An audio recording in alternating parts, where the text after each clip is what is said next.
Hey everybody, this is my 10-gallon living room tank, and today I'm going to get in there and do a little bit of maintenance. I'm going to do a water change out the filter. I might vac the gravel a little bit, but I'm also going to thin out the plants, and I've got some new fish today that I want to put in here. I think this tank really could use a livening up.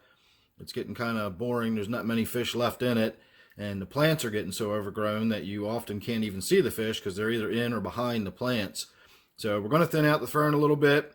I will add that to my grow out tank. Don't forget, I do sell my Java fern. I also sell water sprite, temple plant, and any other little odds and ends that I've got available. So I'll put my email down below if you're interested in the aquatic plants.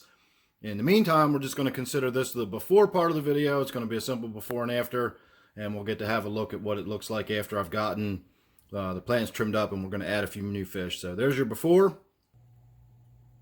and there's your after.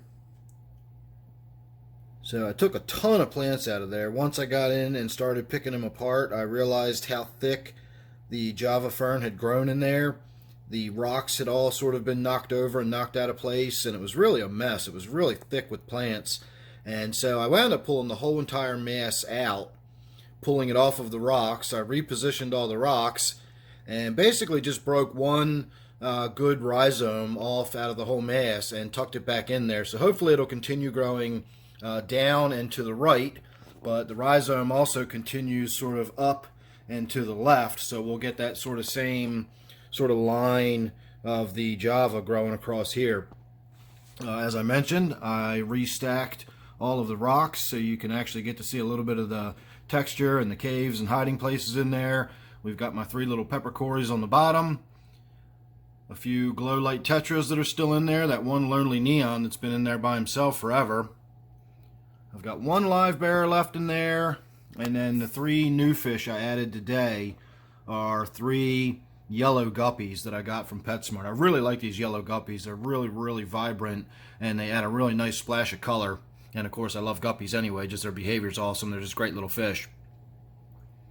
So they're definitely going to liven up the tank once they settle in. Everybody's a little shaken up again. I got in there and did a fairly significant amount of work. Now, the guppies weren't in there for all of the water change and everything. I did all that first while they were still in their little bag.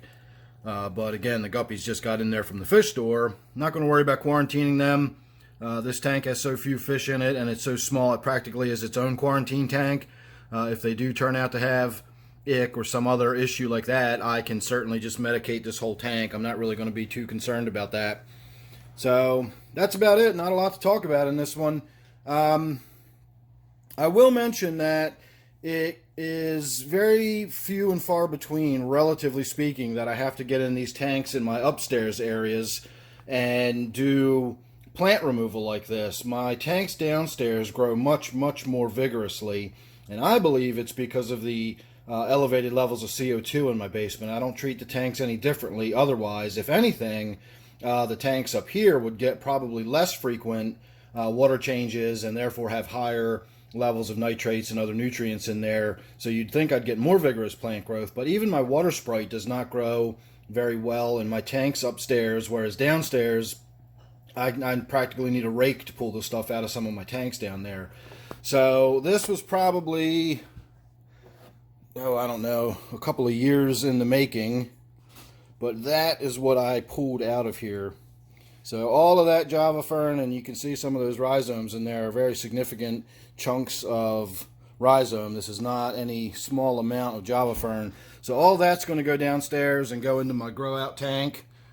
I don't like squatting down too much to look directly in this tank. You get the bay window in the background glaring really bad. It is still the middle of the afternoon shooting this video, so at this angle it's not so bad. So there you go, everybody. There's a little look at my living room tank. One of my most simplistic tanks, but I really enjoy it. And if you just notice that shadow move across everything, I do have one little piece of water sprite floating around in this tank, and it probably just floated in front of the light, or possibly some of the fish swam in front of it. But I do have a little bit of water sprite in this tank, and we're going to see if that doesn't start growing and start developing some hanging roots down into the tank. So thanks for watching. Make sure you're subscribed. You don't want to miss anything I got coming up. You never know what it's going to be with me. And don't forget, of course, this one is my 10-gallon living room tank. Thanks again. I'll see you real soon in the next one.